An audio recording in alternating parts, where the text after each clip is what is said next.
The air crackled with the kind of tension that makes your skin prickle, like static before a storm. I stood on the edge of the clearing, my boots sinking into the damp earth, the scent of pine and campfire smoke curling into my lungs. My kids, Ellie and Max, were giggling by the tent, their voices high and carefree, chasing fireflies as the sun bled orange across the horizon. It was our first night camping on this patch of land, our land. Or so I thought. Then came the screech. A voice like a chainsaw ripping through the dusk. You people have no right to be here. This is private property. I turned, heart thudding, to see her, Karen. She stood at the edge of our campsite, arms crossed, her blonde bob so stiff it could have been carved from plastic. Her lips were pursed, eyes blazing with that righteous fury only a homeowners association president could muster. The kind of woman who'd call the cops on a lemonade stand for lacking a permit. You're trespassing, she barked, pointing a manicured finger at me like it was a loaded gun. Pack up your trashy little camp and get out before I have you arrested. My wife, Lena, stepped forward, her hands on her hips, the firelight casting shadows across her face. Excuse me, ma'am, she said, voice steady but sharp. We own this land. We bought it last month. Lena's words hung in the air, heavy as the humidity. Karen's face twitched, a flicker of doubt, but she doubled down. Lies. This is HOA territory. You think you can just waltz in here with your filthy tent and ruin our community? I felt my jaw tighten, the heat rising in my chest. This was our dream 20 acres of rolling hills, a place to escape the city, to build something real for our kids. We'd spent every penny of our savings on this land. And now this woman, this stranger, was screaming at us like we were squatters. Ellie stopped chasing fireflies, her small face crumpling as she clung to Lena's leg. Max, barely 8, squared his shoulders, trying to look brave, but I saw the tremble in his hands. That's when I knew this wasn't just about a campsite. This was about power, control, and Karen wasn't about to let go of it. The next morning, the air was thick with the smell of dew and coffee brewing over the fire. I sat on a stump, scrolling through the property deed on my phone, double-checking every line. It was ours, clear as day. Signed, sealed, delivered. Lena was flipping pancakes on a griddle, humming softly, trying to keep things normal for the kids. But I could feel the weight of Karen's threat lingering like a bad smell. She'd stormed off last night, promising to deal with us, her heels clicking on the gravel road like tiny gunshots. Around noon, a pickup truck rumbled up, kicking up dust. Out stepped a man, mid-50s, with a weathered face and a flannel shirt tucked into jeans. He introduced himself as Tom, a neighbor from the next plot over. Heard you had a run-in with Karen, he said, his voice low, like he was sharing a secret. He leaned against his truck, chewing on a toothpick, his eyes crinkling with something between amusement and pity.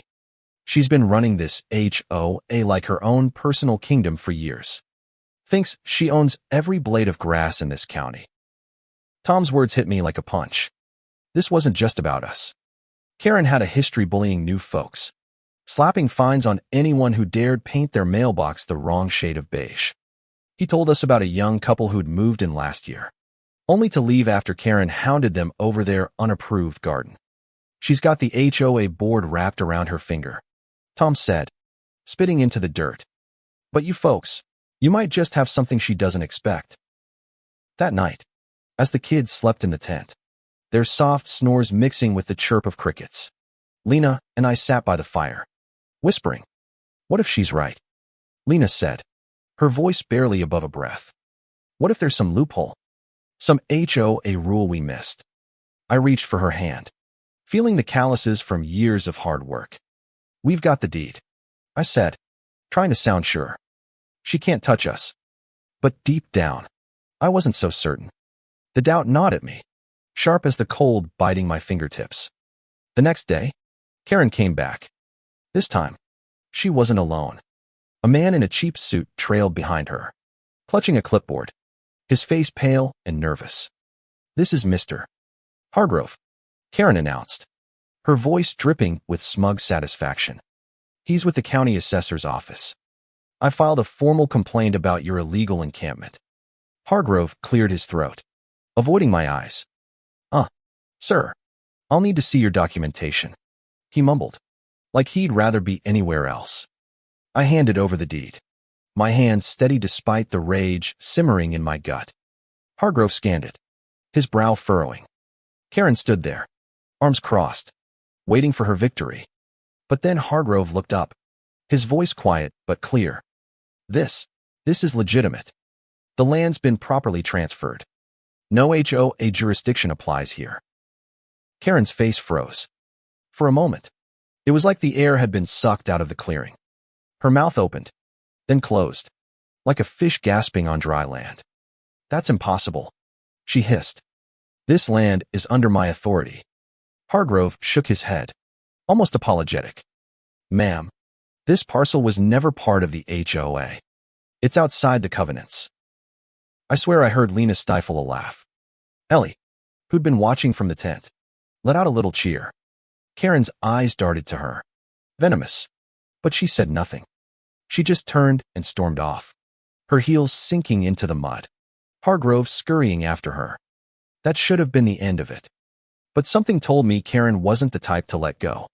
Weeks passed, and we kept coming back to the land, setting up our camp, dreaming of the ranch we'd built.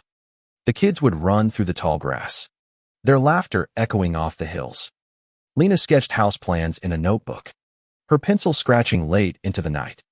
But every time we drove up, I'd catch a glimpse of Karen's SUV parked at the edge of her property, her silhouette watching us through tinted windows. It was unsettling, like a hawk circling prey. Then came the letter. It arrived in our city mailbox, typed on crisp HOA letterhead, accusing us of environmental violations and threatening legal action. Lena's hands shook as she read it aloud, her voice breaking on the words, fines up to $10. 000. I felt the ground shift beneath me, like the earth itself was betraying us. We'd done everything right, hadn't we? But Karen was relentless, digging for any crack she could exploit. That's when Tom showed up again, this time with a grin that could light up the night. You folks ever check the property lines? He asked, pulling out a faded surveyor's map. My heart skipped as he pointed to a line that cut through Karen's pristine backyard. See this? Your land extends right up to her fence. She's been using part of your property for years, her gazebo, her shed, all of it, built without permission. The realization hit like a lightning bolt. Karen, the queen of rules, had been breaking them all along. I could almost hear the gears turning in Lena's head as she leaned over the map, her eyes gleaming.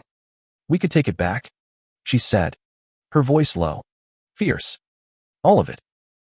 We hired a lawyer, a sharp woman named Carla who smelled blood the moment she saw the map. Oh, this is good, she said, her pen tapping the table like a drum roll. Karen's been squatting on your land. We can force her to tear it all down. The thought of it, Karen's perfect little kingdom crumbling, felt like justice sweeter than any campfire s'more.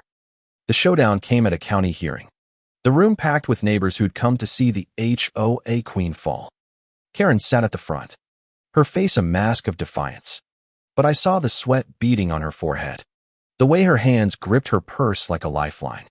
Carla presented the evidence, the deed, the survey, the proof that Karen's gazebo and shed sat squarely on our land. The judge, an older man with a voice like gravel, didn't hesitate. Mrs. Thompson, he said, addressing Karen, you'll remove your structures within 30 days, or the county will do it for you, at your expense. The room erupted in murmurs. Karen's face went white, then red, her lips trembling as she tried to speak. This is outrageous.